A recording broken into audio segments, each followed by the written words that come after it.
For a decade, I was a paranormal tour guide at an infamous location. The Trans-Allegheny Lunatic Asylum, formerly known as Western State Hospital, is a Kirkbride building that housed the mentally ill from 1864 to 1994.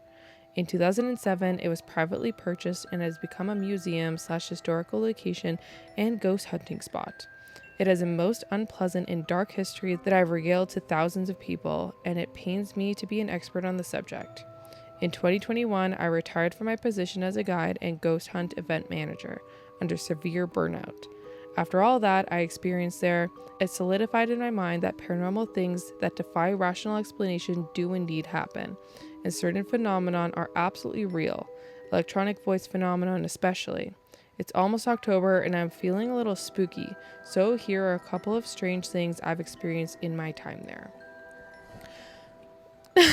Tunder's like, do we have to do this? I don't like real ones. They're all real. Mine are all real. Everybody else, you could make a case. You can make a case for them of being like, they're just typing it in, or this person's a fucking tour guide. This person should be like, hey, just so you guys know, it's all fugazi. We set these things up to make people think that there's real ghosts on the ghost tour. Little devices in the wall, little tappy here, little tap tap there, little girl's child voice playing with a little ball over here. And this person's coming on and saying, here's the real shit that I experienced. Yeah, I'm not happy with this one. Oh, God. One evening while training for the job, I was on the first floor with a couple coworkers while everyone else was touring upstairs. We were just kind of killing time, quietly observing the area. Light from outside was coming in through the windows, casting on the inner hall's wall. In the light, I watched the perfect silhouette of a man from head to hip walk through that light from left to right. I said something about it, and the three of us just watched as an arm and a hand moved into the light from the right side. I immediately ran into the room and began looking out of the window for someone outside.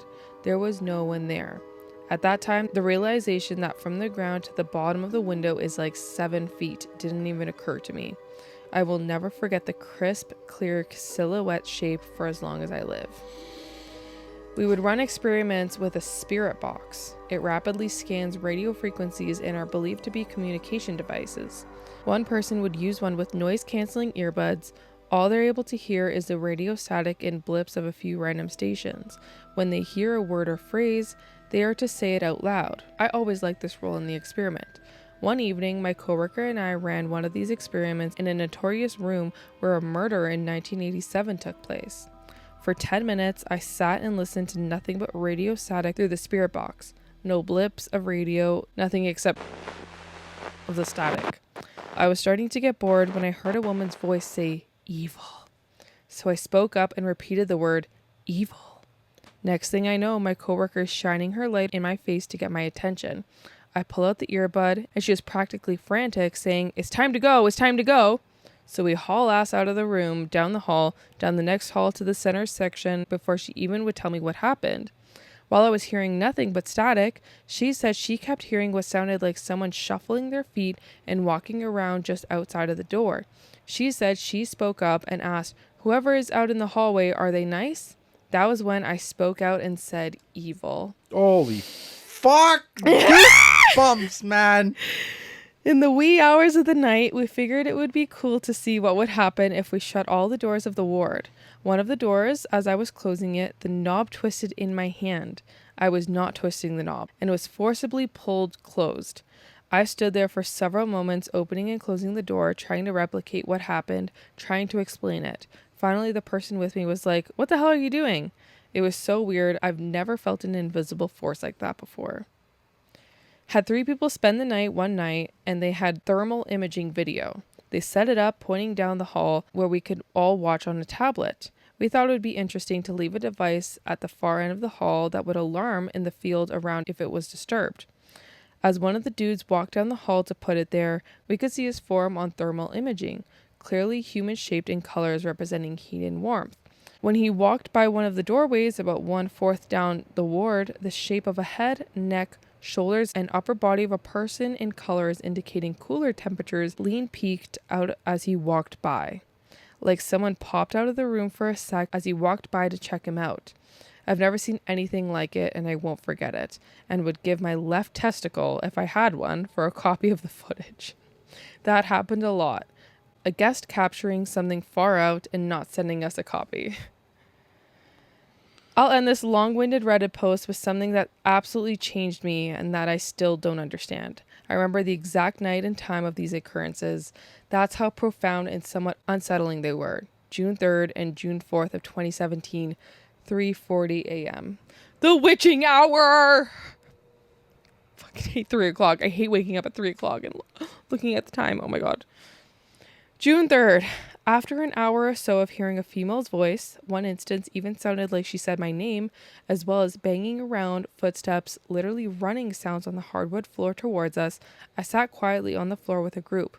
I started to feel dizzy, lightheaded, and gross.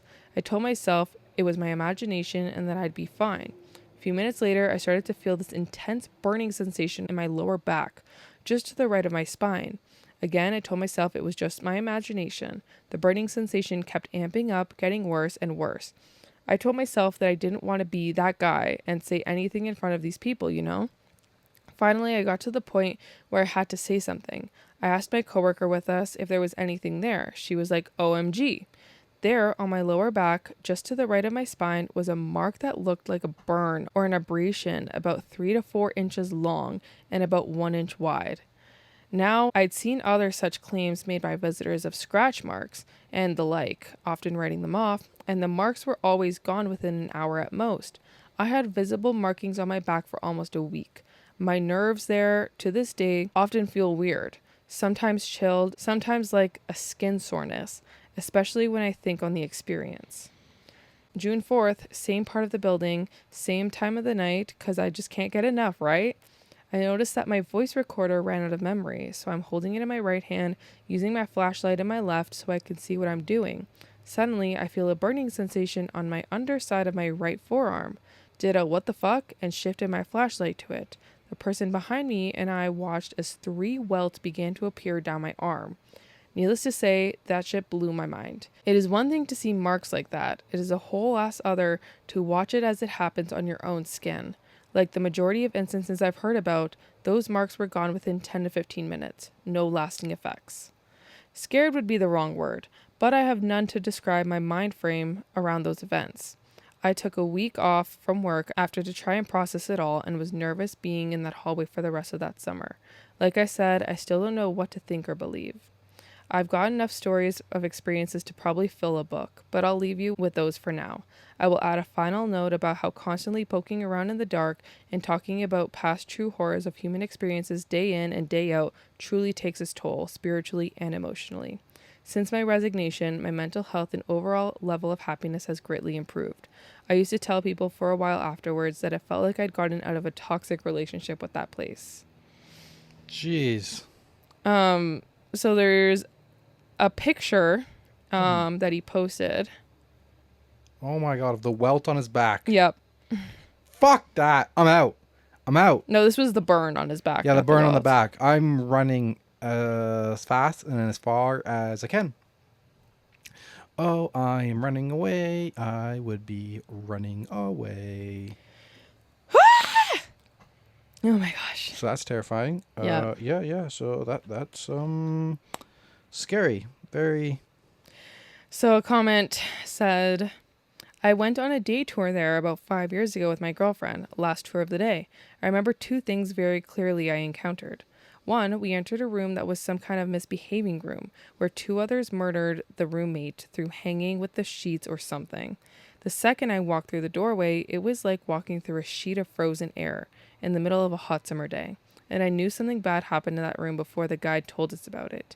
I whispered to my girlfriend that somebody died in there, and she asked me how I knew afterwards. Second, at the end of the tour, we returned to the main entrance by way of the long hallway on the left side. The guide had walked towards the entrance, and my girlfriend and I both heard a bodiless whistle going back down the empty hallway we just came from. She completely denies it happened and says it was an employee. Later, heard the exact same whistle in a video some ghost hunter show had recorded that had visited there. She still denies to this day that it could have been paranormal. And OP replies, okay, the room you first mentioned in your comment, that's the room for my evil story.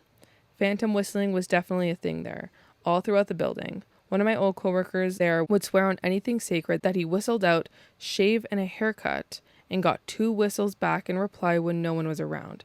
The instant I heard it, it was like someone was whistling a little melody. That was in the Civil War section, the oldest part of the building. I never want to go there. Oh, we won't. Don't worry. Not a chance. Don't worry. Not a chance. No. Thanks for sharing your story.